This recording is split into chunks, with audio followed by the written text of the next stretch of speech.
Hey there. Welcome to the Confident Woman Lead podcast. I'm your host, Anita Miller. And today, after having a conversation with one of our members, I really wanted to share this message with you too. So today, we're going to talk about embracing change, career growth for the second half of this year. Welcome to June, by the way. So I don't know about you, but for me, and I've said this probably before, is that the first half of this year, I really didn't have a lot of energy, but really this calling to just be still, to rest, to enjoy myself, and all of the things, right? So you'll see in my social media that I took breaks throughout the last 6 months to really just be present with my family, to enjoy time where family out of town was here, and to just enjoy my life. And at first, I didn't understand it. I actually resisted why this was happening because in my mind I was like, oh, we have things to do, right? I'm sure you can relate, but now I understand that the second half of this year is going to demand our full attention and our full action. So since today marks the beginning of the second half of the year, I'm encouraging you to take action from this point forward. Doesn't matter what's happened at the beginning of the year, all of those things, all the reasons that your mind is going to come up with. It's not too late. We might have to adjust our plans. We might have to create new plans. But from this point on, we're all about taking action. And yes, June 1st also equals summer in the next couple of weeks. And so, yes, maybe you thought you was just going to have a hot girl summer, or maybe you like, but Anita, these kids at home getting on my nerves. I know, but there is always going to be room to have thoughts around why you can't do what needs to be done right now, right? So whatever the reason is for you, maybe you already feel tired, maybe you didn't rest in the beginning half of the year, maybe you had planned to travel a lot, whatever those things are, I'm asking you to find a way to take action based on what I'm about to share with you as a part of this podcast, okay? The second half of the year is all about growth, preparation, and creating our own stability versus relying on others to provide stability for us. It is about having a solid plan for your career because having a solid plan for your career rolls over to every other aspect of your life, right? Your career equals finances, your career equals kind of where you're leading in some cases, your career equals kind of how you're doing all the other things in your life. So ensuring that your career has a solid plan ensures that the rest of your life essentially has a plan too. And we're going to execute the steps in that plan rather. It is about taking note of the current job market, the current economy, and not turning a blind eye to it because we don't like it, we don't want it to be, but doing what is necessary right here, right now, so that you can be successful, not only on the back half of this year, but as we go into the coming years. What you do right now, decisions you make this back half of the year will impact things that take place for you in the next couple of years. And I know you're like, well, dog, Anita, you got to tell me all that. I'm telling you that because I love you. I'm saying the things that no one else will say out loud because we're past the point of sugarcoating things in terms of where we are as a country, as a society, as an economy. So just yesterday, I also had this conversation with one of our members inside of CWL who, as we were having this conversation, there was like this heavy sigh when we talked about what she needed to do in order to counteract a potential layoff. Right. And her mind wanted to give me a lot of reasons for why the layoff wasn't going to take place and why she likely would be impacted, even though the writings on the walls, the red flags, the data says differently, because it felt better to be like, well, I talked to my boss about it right now, and they said I was going to be safe. That provides comfort in this moment. But that comfort in this moment is delaying or going to cause even more discomfort on the back end when what your intuition told you was going to happen happens and you didn't take this time to prepare. And so, one of the things she asked me and that she wondered was if everyone else felt a certain kind of way about this information. Did everyone else feel like, hey, I just want to have a moment where I can sit in the comfort of where I am currently in my career, of wanting consistency and sustainability without consistently feeling like she's having to start over or that you're having to start over. And yes, for many of us, we have been in her shoes or are in her shoes. And even if we feel somewhat stable in our current company, there is always, I think, this feeling, especially for us as Black women or minority women, of when is the shoe going to drop? And I believe that a lot of times we have that feeling is because we have given away our power. We are waiting for somebody else. We're waiting for someone, the man, our company, our boss, to do the thing we know is kind of inevitable in our heads instead of us taking action. It's how we always end up being survivors or having to overcome things instead of being prepared for things that we know happens in the current climate. But I get it. I understand her heavy side, the frustration, or even feeling exhausted by it all. And that is, sis, what God was telling us to rest this first half of the year. He understood what was to come and he was trying to prepare us. And what I told her, and I'm going to tell you, is that the landscape of the job market and our economy has changed. And what we can expect is actively evolving, right? So, not it has evolved or it will evolve, it is actively evolving quickly and month over month. So, that means that we can no longer that means that we no longer work in an age of comfort and stability. Not the way that we're used to, at least anyway, right? So I'm a Gen X, but if you are or your parents are baby boomers, they could depend on their employers and their employment. They trusted that they could retire from the same company after 30, 40 plus years, and that they would be able, working for that company, to provide for their families, right? For those of us who are Gen X, our workplace experience didn't have that kind of dependability and trust that our parents did, but there was a level of comfort and stability.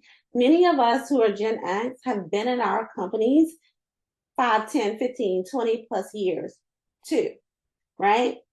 Now, we might not have worked at the same company like our parents did our entire careers, but we haven't had, the number of changes that we'll say the millennials have experienced in their time in the workplace. So, what that means is that we are now all in the era of change. Whereas previously, the millennials felt the effects of the era of change. Because if you recall, millennials came into the workforce in bigger numbers around 10 years ago with the Obama era, right? When we were in the Great Recession. So many of them graduated kind of in the same circumstances as many of, some of the younger millennials or next generation are finding themselves in, where they have to go back home, where they can't find a job based on their degrees, where the amount of debt they have versus what they're making isn't weighing out. Millennials have had this experience from the start. I can tell you, if you're baby boomer or Gen X, that millennials have needed to change jobs, have been laid off more, has had more instability in their career lifetime than we have experienced. So for them, they are frustrated because here they are yet again. For those of us who are baby boomers and Gen X, we're like, what in the world is happening? And it feels like our whole entire understanding or world is being shook. And I get it. So this means that the rate and this means, or what I want you to know is that The rate and pace of change in the job market, your job or your role, or the company you work for will require you to pivot more often. And this, my friend, will create discomfort because our brains, in and of itself, do not like change. It sees change as unsafe because it knows that if you continue to go to that job that you've always went to, there's safety in that because you've been doing it, it's been happening, you've been getting that paycheck. So to move away from that, and that is why so many of us, especially Gen X women, have had a hard time pivoting thus far. And now we're at a place where the market is going to force you to one way or another. It's going to force you to pivot, to evolve, to grow where you thought, well, I could just sit here because I'm comfortable here, where I know this work is the back of my hand, they're never going to lay me off, all of those things. We are no longer in those times, sis. Know that you're one, not alone. If this is resonating with you, you're having this experience, please know that you're not alone, that it's not personal to you, that it's not happening to you, it's happening to our collective society. Now, we know that minorities are going to feel the impact of what's happening in the economy and society at a greater extent than others. So we do have to account for that as well. So what do you do? Number one, now is the time to diversify your streams of income. Now, diversifying your streams of income, if you are a Black woman, it's likely that you have some type of side hustle, side business already, right? And I want you to be putting that money to the side. I want you to be saving that money. I want you to have a plan B should you be presented with a layoff. I want you to know, which is number two, that you have used this time to put your financial house in order to minimize the impacts of our current evolving economy and job market. So this means that now is the time to be proactive in your financial planning. Why am I telling you this as a career coach? The current job market, you need at a minimum 6 months. So if you've only been at your company, let's say 6 years, and they only give 1 week salary or even 2 weeks salary for every year, that's 12 weeks. That means you're only going to be covered for 3 months. So that means that if we don't have savings, we need to save, we need to readjust.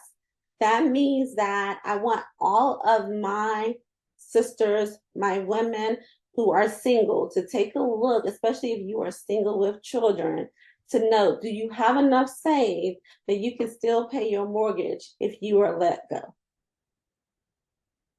These are the tough conversations we have to have with ourselves, with our spouse, with our family members right now. My foresight tells me that we are going back to a time where we will live generationally. So as Gen X, Black women, minority women, most of us grew up in multi-generational households.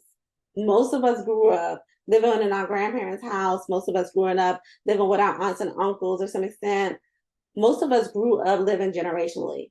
And the way the economy is going, the way the job market is going, you are better served to consolidate the assets of your family unit, whatever that looks like for you, and pay a house off where upstairs your sister and her family lives upstairs, and maybe you and your family lives downstairs. Where you buy a building and there's 4 apartments and your family owns those 4 apartments, or it's cheaper for you guys to do that than to rent for someone else. This is the moment while you still have employment to get your financial house in order, because if you were to get laid off, you can't get a new mortgage. If you are to get laid off and you don't have income coming in, the ability to modify your mortgage loan is a problem. For those of you who live in houses that have the current 2% interest rates, maybe you want to stay there and have someone move in with you that you can tolerate, right? It's not ideal. I get it. None of us want to do it. I get it. But as Black people, if we want to still own what we own, have the assets that we have, and not start over on the other side of what we all know is a coming recession, now is the time to plan. Now is the time to upskill, to level up. So, number 3, make sure your resume is updated. If you've been at that company 10 years, sis, now is the time to start pulling together all the progress you've made, not once you get laid off. Now is the time to also do number 4. We all should be strategically networking with at least 3 business leaders in whatever sector and whatever company we want, who have the capacity or capability, responsibility to hire people every month from here forward. No excuses. Whatever work you need to do is not important than building relationships right now. Relationships is of greater value than whatever work you do day to day right now. Because we're moving back to you got to know somebody to get this job, or to minimize the amount of time it's going to take to get this job. You got to know somebody to get done the things that you need to get done. Now is the time to know the people, not when you don't have employment and you're feeling desperate and things like that. You will not make the best choices for yourself under those circumstances.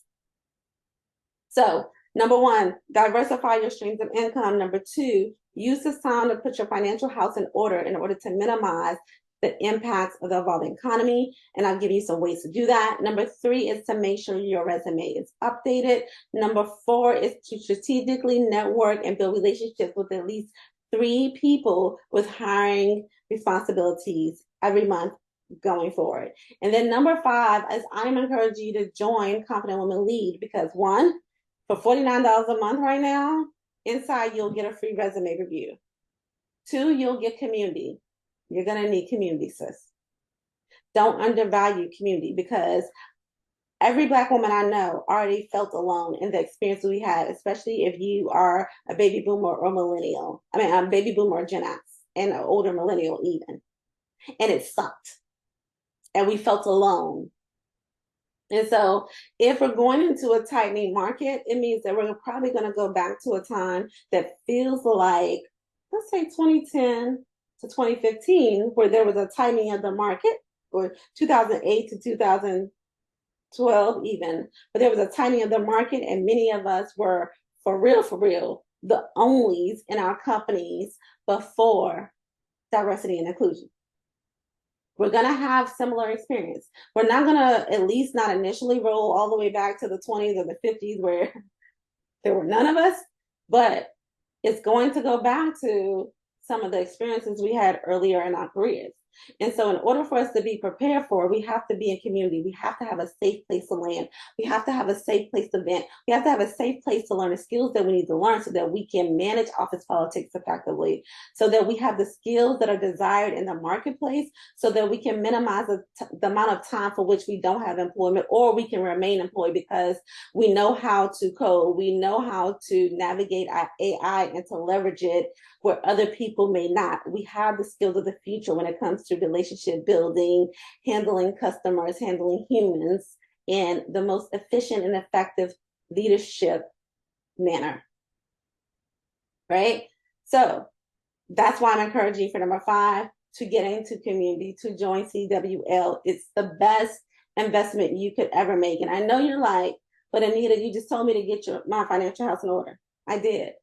For $49 a month or $350 a year is the best money you can spend to get your mental health, or have a safe place for your mental health, to learn the skills you need to learn, and to have the people who will support you through whatever you may be experiencing at work, so that you're not trying to experience it alone. And to have the guidance and mentorship that you may also lack in the workplace. Now, I know that everything that I said is a lot, that it likely feels like a lot. That is not lost on me. Please know that is not lost on me. But who else is going to tell you the thing if I don't? Your boss isn't going to tell you to get prepared, because when you ask your boss, is a layoff coming? Are you going to be impacted? They said, don't worry, right? Until the day where they tell you that you're going to be laid off, right? And so we're at a place where we got to start getting back to having honest conversations as a community, where we have to get back to saying the thing. Now, I know the last couple of years it's been all warm and fuzzy, and that's great. We're past that point. And I love you enough to tell you the things that you either don't want to hear, that you may be mad at me about, but that I know are in your best interest. I know that I know that I know. With that being said, my goal is maybe to shock you a little bit because I want you to pay attention to what I'm saying and I want you to take action from this podcast. But it's not to scare you, because if you're scared, it means that you will freeze or you will run away and you will take comfort in your boss saying, oh, you don't have to worry, when you already know that your company isn't meeting their financial obligations, so something has to give, right? So we don't want to do that. The goal of this podcast is to help you be prepared. The saying is, if you stay ready, you don't have to get ready. Are you ready? Are you ready? Now is the time to get ready. Now is the time for preparation so that you can get ahead of any storms or recessions that may come, layoffs, anything like that that may come your way, so that on the other side of it, you're not only still standing, you are successful. It turns out better than you could have ever imagined. That your career is, blossoming and growing in ways that you didn't think possible, right? This is that moment. But remember, confident women lead because we take action when others freeze. I love you, sis.